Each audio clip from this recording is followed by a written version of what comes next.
I'm going to ask you a really dumb question. You're a quartet of young American women. Does that make you... Are there other women quartets of any stature, do you know? Not at the moment that we know about.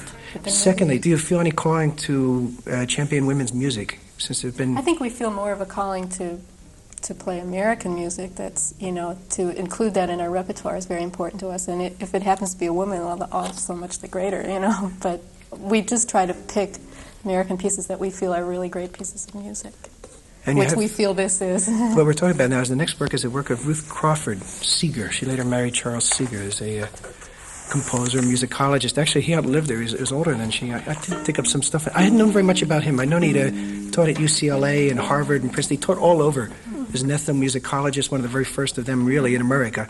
Kind of did what Bartok was doing and Dokhniani and some of the others. But he started out as a composer and as a conductor. For a while, in fact, he conducted the orchestra in Cologne. I don't know how he went over in 1910 and wrested away the conductorship of one of the great German orchestras. But for an American musician, it must have been unusual. But we're talking now of a woman, Ruth Crawford, born in Ohio, educated all over Jacksonville, Chicago. Finally made her way to New York around 1929, where she met this Charles Seeger. He was teaching at what was then the Institute of Musical Arts. It was the precursor of Juilliard School. And she started to study composition with him, and they were married some years later.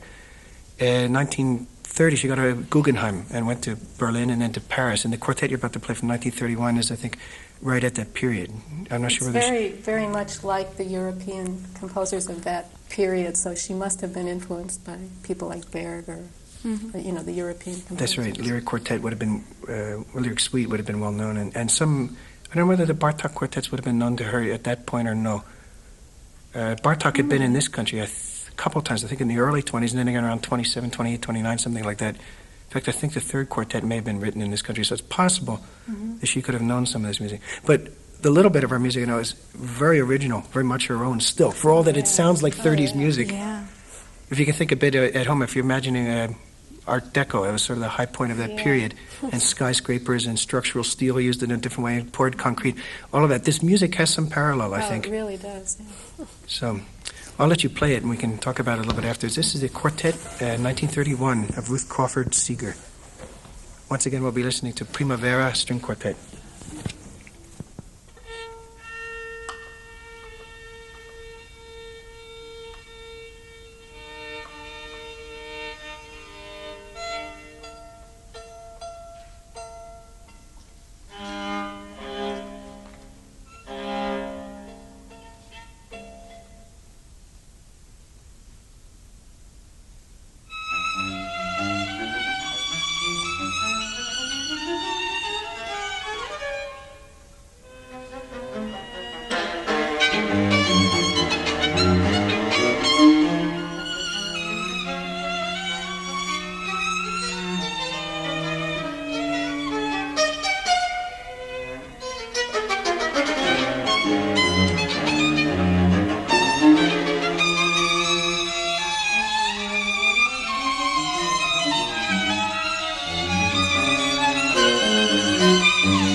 This is music from the year 1931, the string quartet of Ruth Crawford Seeger. It's a real tour de force. Martha, you look exhausted. It's too early in the morning for this kind of discipline. What incredible music that is.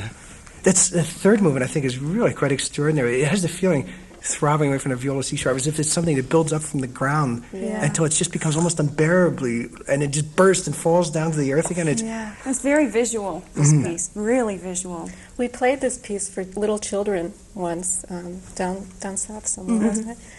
And the response to that slow movement, the one you're talking about, was amazing. Like, they were coming up with all of these monster images, and one of the kids said that it was like going through a dark tunnel and never finding your way out, you know, just like a nightmare. Or the headlights coming at them all the time. You have a more real story about that movie.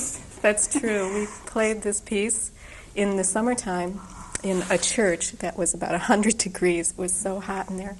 And we were playing away this, and I hear this thing that isn't the music, and it's a wasp buzzing around my head as I'm playing. Oh, my word. And in the middle of this movement, it stung me right where I hold the violin under my chin. He was honing in. He thought he'd found home. Perhaps he thought it was a mating call or I something. think so. I think he thought there were others around or something. That was amazing. And then this last moment, too, where the first violin's so ferocious and the other's muted and whispering. It's And extraordinary. then it becomes the opposite in retrograde. They grow and I become small and then back to the way it was. It's a great piece. Has she written more for quartet, do you know? Is that the only quartet? What a pity. I mean, what a great thing that she made one, but you just think... She didn't live to be so old. She died when she was about 52 or 3, something like that, in the middle 50s. And spent a lot of her time, from what I've read, collecting songs for little kids. She and her husband worked on Folk Songs USA. This is where Pete got it from. She's Pete's mother. Stepmother. Stepmother, Pete Seeger. What a dummy, I didn't know that. Well, you've done your homework. But I should know about Pete Seeger, good Lord. No, so she was his stepmother, and so he grew up hearing on the one hand this kind of quartet music, and on the other hand, Johnny Appleseed music. Poor lad, no wonder. No, I have a lot of admiration for him, and now for the whole family, as it turns out.